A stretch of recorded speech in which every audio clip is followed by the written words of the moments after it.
नमस्कार साथियों, मेरे चैनल पर स्वागत है आपका। और आज हम डिस्कस करने जा रहे हैं लाइब्रेरी में मार्केटिंग की क्या ज़रूरत है। तो मार्केटिंग हम क्यों करते हैं लाइब्रेरी में, मैं बता रहा हूँ आपको। सबसे पहला, अगर आप अपनी लाइब्रेरी की सही से मार्केटिंग नहीं करेंगे तो आपकी लाइब्रेरी में जो फ़ंड की कटौती होती जा रही है वो बिल्कुल इतनी कम आपको फ़ंड देंगे कि लगभग लगेगा कि आप लाइब्रेरी चला ही नहीं पाएंगे।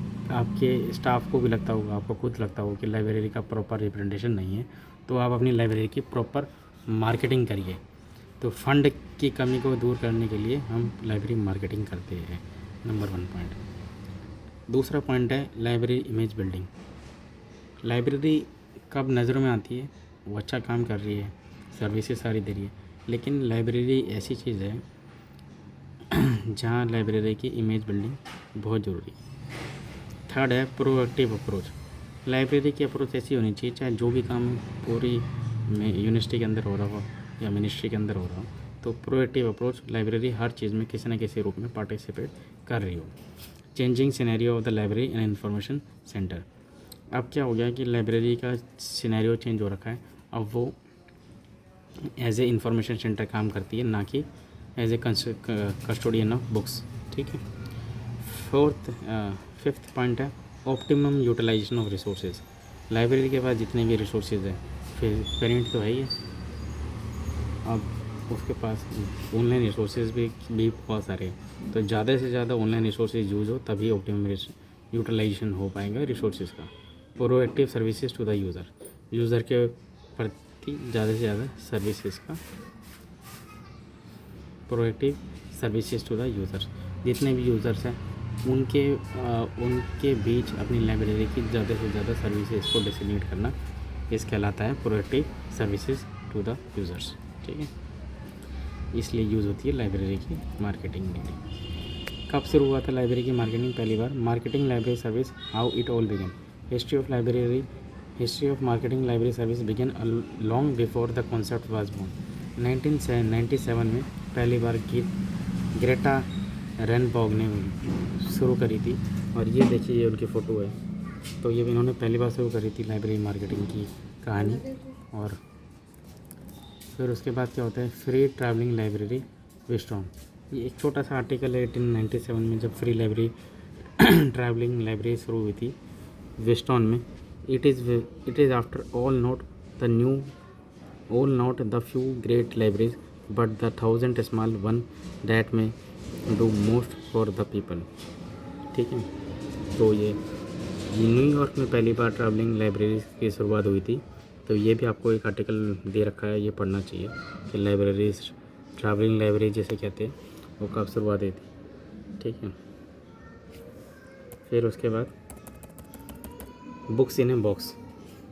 लूटी Steinberg establish 100 of travelling library in western between 1895 से लेकर 1914 तक। तो काफ़ी लाइब्रेरीज बनाई थी उन्होंने, जिसे हम ट्रैवलिंग लाइब्रेरीज कहते हैं, और लाइब्रेरी इन ए बॉक्स भी कहते हैं। लाइब्रेरी इन ए बॉक्स एक टर्म है, यूज होता है ट्रैवलिंग लाइब्रेरीज के लिए।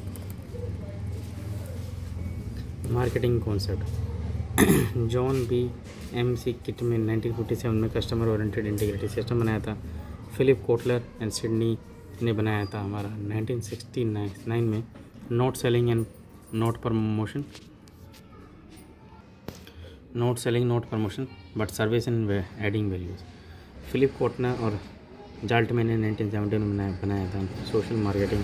फिलिप कोटलर ने बनाया था create, build and maintain beneficial exchange relationship with target audience for the purpose certifying individual and organization objective. Marketing fundamental principle. Theodore Levitt 1960। Marketing myopia, distinguish selling from marketing, product oriented और customer oriented. फिर ई रेमो and M C किल ने 1960 में 4 principal दिए थे marketing के। क्या क्या है वो 4 प्रिंसिपल, वो भी देख लेते हैं।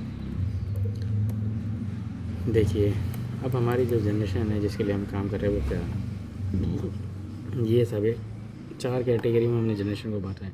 पहली है टेक सेवी, दूसरी थिंकिंग स्टाइल, फिर है लर्निंग स्टाइल, फिर बिहेवियर और life change style. Different view है। देखिए, सबसे इम्पोर्टेंट है लाइब्रेरियन का व्यू। लाइब्रेरियन ये सोचता है कि भाई ज़्यादा से ज़्यादा मैं क्या करूँ, बुक्स लाइब्रेरी में आऊँ, लेके आऊँ, रिज़र्व करूँ बुक्स को, ई जर्नल लेके आऊँ, लाइब्रेरी ऑफ कांग्रेस लेके आऊँ, डिजिटल कनेक्शन लेके आऊँ, फिर लाइब्रेरी रिसर्च रिसोर्स लेके आऊँ, आधार कैटलॉग लेके आऊँ, आर्टिकल और डाटाबेसेस लेके आऊँ। लेकिन इसके उलट, लाइब्रेरियन के उलट यूज़र क्या सोचता है? यूज़र ये सोचता है कि मैं गूगल ज़्यादा से ज़्यादा यूज़ करूँ, लाइब्रेरी के अंदर ईमेल यूज़ करूँ, फ्रेंड के साथ बातचीत करूँ, टेक्स्ट बुक्स पढूँ, अपनी असाइंड रीडर्स रीडिंग बनाऊँ, लाइब्रेरी की वेबसाइट यूज़ करूँ और कोर्स वेबसाइट भी यूज़ करूँ। तो ये दोनों व्यू पॉइंट है लाइब्रेरियंस में और यूज़र्स में। तो ये छोटा सा ओवरव्यू था कि मतलब क्या क्या होता है मार्केटिंग के अंदर। इसके ऊपर आप अपना प्रोजेक्ट भी बना सकते हैं, एमलेट के ऊपर, बीलिट में भी। तो आपको जैसे जैसे कुछ चाहिए लाइब्रेरी के अंदर तो मेरे से कमेंट करिए। टारगेट बनाते हैं हमने 100 यूज़र्स का, तो ज़्यादा से ज़्यादा मेरे चैनल को सब्सक्राइब करिए ताकि मैं ज़्यादा से ज़्यादा अपनी वीडियो आपके बीच डाल सकूँ। Thank you for watching my video. I hope आपको अच्छी लगे। Good bye. और पढ़ते रहिए, खुश रहिए और अपनी लाइब्रेरी को अच्छा और डिजिटल और ऑटोमेटेड बनाइए।